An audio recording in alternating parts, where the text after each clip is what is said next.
இது ஒரு பாகிஸ்தானியர்களின் ஒரு சாப்பாட்டு முறை. இது பிரியாணிக்கு பதில் அவங்க இன்னும் எல்லா விசேஷத்துக்கும் இதுதான் போடுறாங்க. கல்யாணத்தை தவிர மற்ற எல்லா விஷயத்துக்கும் இதுதான் போடுறாங்க. பாஸ்தா தான், விதவிதமான பாஸ்தா போடுவாங்க. நானும் ஒரு 3/4 கிலோ பாஸ்தா, ஸ்ப்ரிங் பாஸ்தா எடுத்திருக்கேன். ஒரு 4 வெங்காயம் கட் பண்ணி வச்சுருக்கேன், 4 தக்காளி கட் பண்ணி வச்சுருக்கேன். அதில் பாதி வெங்காயத்தை இதில் போட்டுக்கலாம், பாதி தக்காளியும் இதில் சேர்த்துக்கலாம். இதை ரொம்ப நல்லா கலப்பாங்க அவங்க. இதில் தக்காளி சேர்த்துக்கிட்டு ஒரு பிடி புதினா, ஒரு பிடி கொத்தமல்லி சேர்த்தாச்சு. இப்போ இதை லேசாக நம்ம இந்த கலந்துக்க போகிறோம். இதை அழுத்தி எல்லாம் கலக்கக்கூடாது. ஏற்கனவே நான் அதை பச்சை தண்ணியில் தான் கழுவியிருக்கேன். அது ரொம்ப நொறுங்கிரும், குழக்குலான்னு ஆயிரும். அதுக்காக லேசாக விரலாலேயே நம்ம கலந்து விட்டுக்கலாம். இப்போ இது கலந்ததுக்கப்புறம் 3 spoon மிளகாப்பொடி, காரப்பொடி, 1 spoon garam masala, 1/2 spoon மஞ்சப்பொடி, இதை 3த்தையும் சேர்த்து இதையும் நல்லா கலந்து விட்டுக்கலாம். இதோட கூட நான் ஒரு 150 கிராம் தயிர் எடுத்திருக்கேன். 150 கிராம் தயிரையும் இதில் சேர்த்துக்கலாம். நிறைய தயிர் சேர்க்கலாம். நான் இவ்வளோ தான் கொஞ்சம் தானே பண்ணுறேன்னு கொஞ்சமாக சேர்த்துருக்கேன். அவ்வளோ டேஸ்ட்டாக இருக்கும். எவ்வளோ தயிர் சேர்க்குறோமோ அவ்வளோ நல்ல டேஸ்ட்டாக இருக்கும். டின்னாக ஊற்றுவாங்க அவங்க தயிர். இது ஒரு எலுமிச்சம்பழம் ஜூஸு, அதையும் சேர்த்துக்கலாம். இப்போ இஞ்சி பூண்டு பேஸ்ட்டு ஒரு 1/2 ஸ்பூன் போடுறேன். இப்போ இதில் பட்டாணி, நான் ஒரு 200 கிராம் ஊற வச்ச பட்டாணி போட்டிருக்கேன்.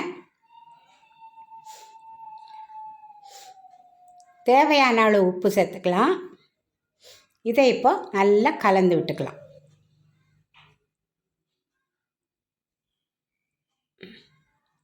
எல்லா பக்கமும் எல்லாமே பட்டா மாதிரி எல்லாம் கலந்துக்கலாம். இது கலந்துட்டு தாளிக்கிற வரைக்கும் இது ஊறினா போகிறோம். ரொம்ப நேரம் ஊற வேண்டாம். இப்போ நம்ம தாளிக்க போகிறோம். இப்போ நான் ஒரு குக்கர் வச்சுருக்கேன். அதில் ஒரு 100 கிராம் டால்டா, அவங்க டால்டாவில் தான் பண்ணுவாங்க, முழுக்க முழுக்க டால்டாவில் பண்ணுவாங்க. இறக்கும்போது நெய்யை ஊற்றுவாங்க. நான் அவ்வளோ நமக்கு ஒத்துக்காது டால்டா. ரொம்ப ரொம்ப வருஷமாகிடுச்சு. எங்கள் பாட்டி காலத்தில் டால்டா சாப்பிட்டோம், இப்போல்லாம் நாங்கள் சாப்பிட்றதில்ல.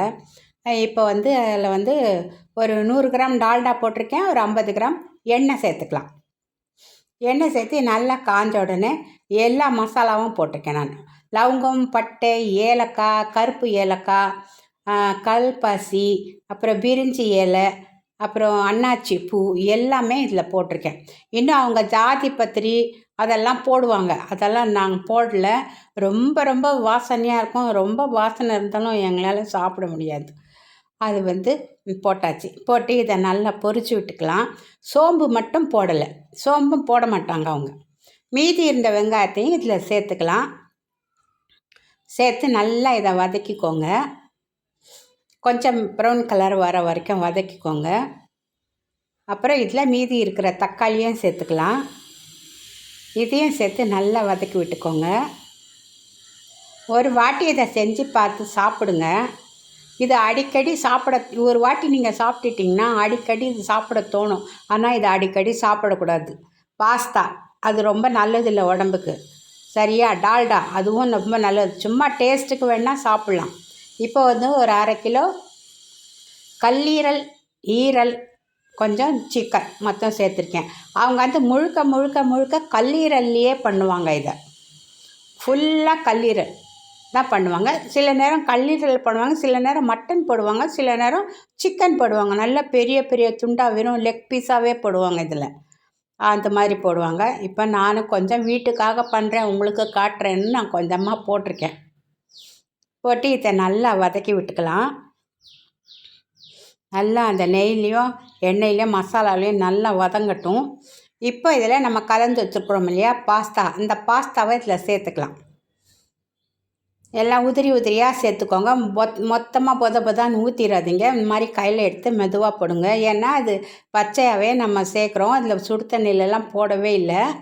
அதனால் இது நல்லா மாவாகிறதுக்கு சான்ஸாக இருக்கும். இது நான் கொஞ்சம் ஜூஸியாக தான் பண்ண போகிறேன். இதில் நான் சுடு தண்ணி கொதிக்க வச்சுருக்கிறேன்.